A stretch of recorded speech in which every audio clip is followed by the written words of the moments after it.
नमस्कार दोस्तों, मैं हूँ खुशबू सिंह और बहुत स्वागत, बहुत अभिनंदन करती हूँ आप सबका अपने YouTube चैनल ज्योतिष ज्ञान में। कैसे हैं मेरे भाइयों, कैसी है मेरी बहनों?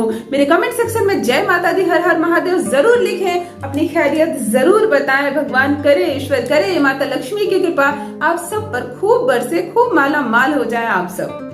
आज क्या विषय है? कर्ज मुक्ति का। इतने भर भर कर कमेंट्स आ रहे हैं मुझे, दीदी, माता जी, गुरु माँ, बताइए कि हम कर्ज से कैसे मुक्त हो। हमारे ऊपर जो कर्ज होता है उसे हम तोड़ ही नहीं पाते। एक कर्ज खत्म नहीं होता, दूसरा कर्ज हमारे सर पर चढ़ जाता है। कर्ज मुक्ति का कोई एक छोटा सा उपाय बता दीजिए। क्या ऐसा हो सकता है कि मैं कोई एक छोटा सा उपाय बताऊं और आपके जीवन में कर्ज ही खत्म हो जाए?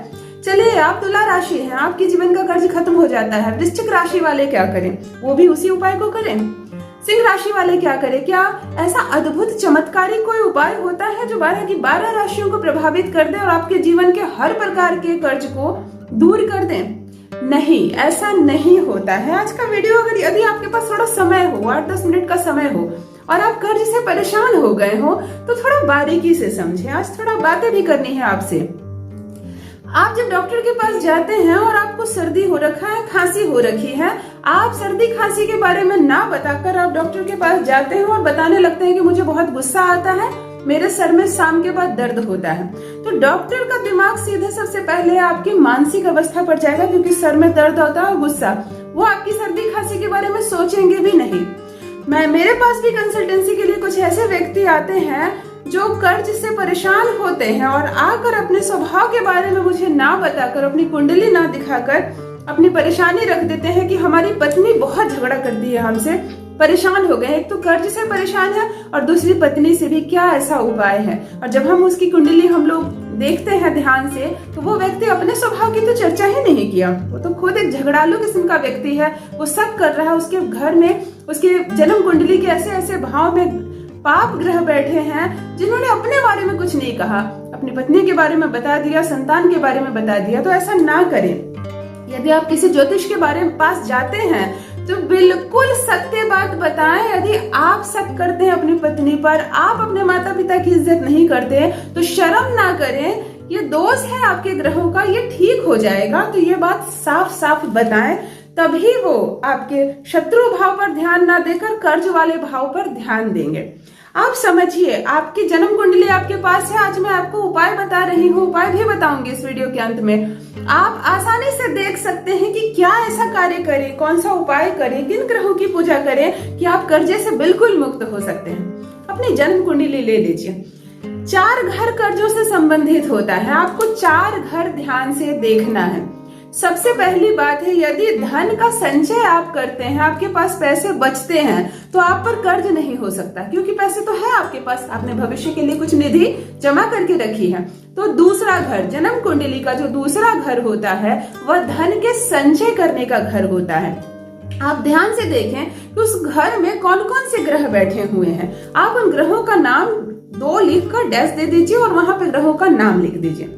दूसरा जो घर है जिस पर आपको ध्यान देना है वो है छठा घर, और ये कर्ज का घर होता है। तो आपको छठे घर में देखना है कि कौन कौन से ग्रह बैठे हैं या कौन ग्रह बैठा है, कोई एक ग्रह। आपको तीसरा जो है वो 11वां घर देखना है, जो आय का होता है। सबसे बड़ा हमारे जन्म कुंडली में यही घर का महत्व होता है, क्योंकि इसी से हमारा जीवन, जिंदगी जुड़ी रहती है। ये आय का घर है। आपको ध्यान से देखना है कि आय वाले घर में आपके कौन सा ग्रह बैठा हुआ है, किसकी पूजा करनी है, किसके उपाय करने हैं, आपको इसका भी नाम लिख देना है। और अंत में फाइनली आपको 12वें घर को देखना है। और 12वें घर जो होता है वो पैसे के निकलने का घर होता है, यानी खर्च का घर होता है। मुझे एक बात बताइए, यदि आप अपने खर्चों पर कंट्रोल कर पाते हैं, ठीक है, मेरे पास बहुत पैसे आते थे, मैं 10,000 रुपए खर्च करती थी, अभी नहीं आ रहे, मैं 2 में काम चलाऊंगी, तो मुझ पर कर्ज नहीं आएगा, बहुत कम आएगा, जिसे मैं चुका भी सकूं। लेकिन मैं अपने हाथ नहीं मोड़ सकते। मैं 25 खर्च करती थी, अभी भी 25 करूंगी, कर्जा लेकर करूंगी, पर 25 ही करूंगी। यदि इन आदतों पर आप काबू नहीं कर पाते हैं तो भी एक बड़ा कारण है, ज्योतिष शास्त्र भी फेल हो जाएगा यहाँ पर, यदि आपने अपने हाथ पर, अपनी आदतों पर संयम ना रखा। तो ये 12वां घर आपको प्रभावित करता है। पैसे निकलने का खर्च का घर जो होता है 12वां घर। आप 12वें घर में ध्यान से देखें कौन कौन से ग्रह बैठे हैं, इन ग्रहों के नाम लिख दीजिए। इन ग्रहों में जो भी आपके मित्र ग्रह हैं उनकी आपको पूजा करनी है, उनके नाम का यंत्र स्थापित करना है, आराधना करनी है, उन्हें जपना है, सब ठीक हो जाएगा। लेकिन जो पाप ग्रह बैठे हैं, जो नीच ग्रह बैठे हैं, उनके उपाय करने हैं आपको, उनका दान करना है आपको, तब जाकर वो घर शांत होंगे। तो ये आप बड़े आसानी से कर सकते हैं। यदि ज्योतिष में आपकी दिलचस्पी है तो बहुत ज्योतिष शास्त्र पढ़ने की जरूरत नहीं है। मैंने जो अभी सिंपल सा फॉर्मूला बताया है, पूरी कुंडली आपको देखनी नहीं आती है और किसी पंडित जी के पास भी नहीं जाना है आपको। आप ग्रहों को देख लीजिए, थोड़ा बहुत ग्रहों की जानकारी हर किसी को होती है। आप इन ग्रहों में देख लीजिए आपके मित्र ग्रह कौन कौन से हैं और पाप ग्रह कौन कौन से हैं। पाप ग्रह के जो है उनको उनके उपाय करने हैं। जैसे शनि है, शनि से संबंधित उपाय करनी है, राहु से संबंधित उपाय और दान करनी है, केतु से संबंधित उपाय और दान करनी है, मंगल है तो मंगल की पूजा करनी है, चंद्रमा है तो चंद्र ग्रह की पूजा करनी है। इस तरह से आप मित्र और शत्रु ग्रह को भी आंक ले। यदि आप सिंपल से तरीके से इन ग्रहों की पूजा और उपाय और दान करने लगते हैं, स्वतः आप कर्ज से मुक्त हो जाएंगे। और यहाँ राशियों की कोई लिमिटेशन नहीं है कि मैंने बताया सिर्फ सिंह राशि के लिए, वृश्चिक राशि के लिए, क्योंकि आपने जो ग्रहों को छांटा है, आकलन किया है, वह आपकी स्वयं की कुंडली की है। तो ये बिल्कुल परफेक्ट है। यही ज्योतिष आपको बताते हैं। आप किसी ज्योतिष शास्त्र के पास जाते हैं तो आपको यही बताते हैं, वो देख के बताते हैं। आप खुद भी देख लीजिए, पढ़ा लिखा मॉडर्न जमाना, आप खुद भी इसे रीड कर सकते हैं।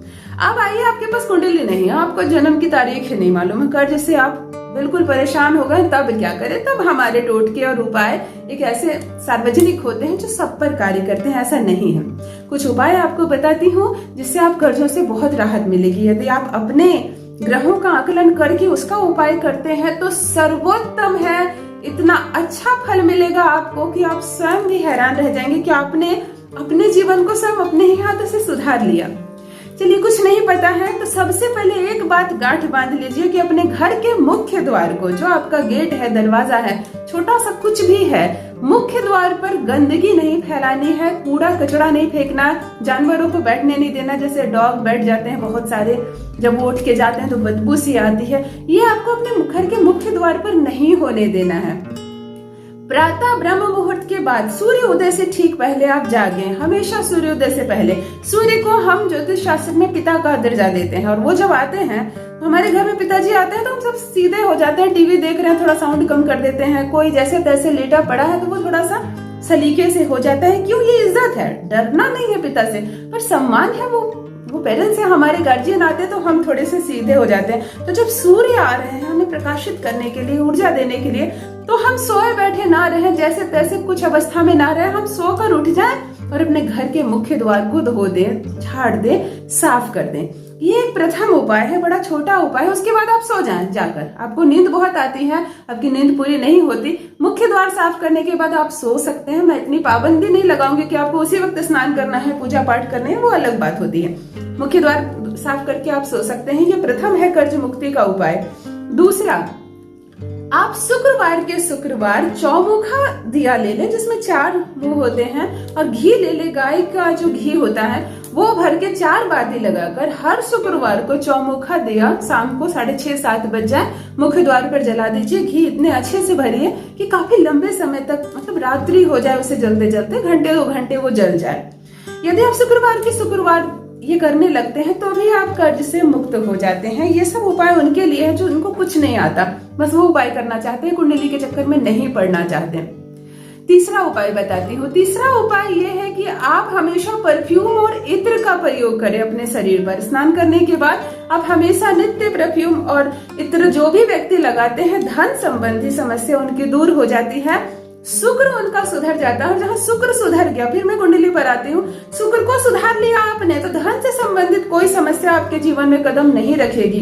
धन अपार बरसेगा, फिर काहे का कर्ज? धन है आपके पास तो आप दूसरों से लोन क्यों लेंगे? तो आप शुक्र को सुधारने का उपाय करें। महिलाएं यदि रोज पूजा करती हैं तो शुक्रवार के दिन, यदि आपके घर में सभी कर्ज से परेशान है, पति ससुर जो भी हैं, बच्चे आपके, तो आप खीर बनाकर माता लक्ष्मी को शुक्रवार के दिन अर्पण कर सकती हैं। हर शुक्रवार को नित्य करें और फिर खीर घर के परिवार को भी खिला दें।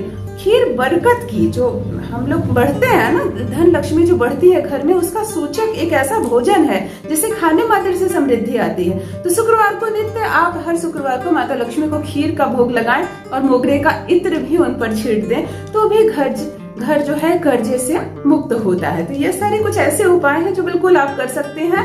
और यदि आप अपनी कुंडली से अपने ग्रहों का आकलन करके उसका उपाय करते हैं तो 100% आप कर्ज से मुक्त हो जाएंगे। यहाँ तक कि आपके आने वाले भविष्य में आपके बच्चों पर भी कर्ज नहीं जाएगा। तो आशा करती हूँ ये बारीकी आपको समझ में आ गई होगी। ज्योतिष शास्त्र एक विद्या है, एक पढ़ाई है, थोड़ा सा समझ ले तो कोई भी ग्रह हमारा कुछ नहीं बिगाड़ सकता, थोड़ा सा समझ अवश्य लें। बस दोस्तों आज के लिए इतना ही। आशा करती हूँ वीडियो पसंद आया होगा। चैनल को सब्सक्राइब अवश्य कर ले और अपना ध्यान रखें, कोशिश करें कि कर्ज ना ले। बहुत मजबूरी में ले भी तो सबसे पहले उसे चुकाने का दिमाग में रखें। ये कभी ना सोचे कि कर्ज तो हमने ले लिया है, अब हम उसे नहीं चुकाएंगे, देख लूंगी क्या करता है वो।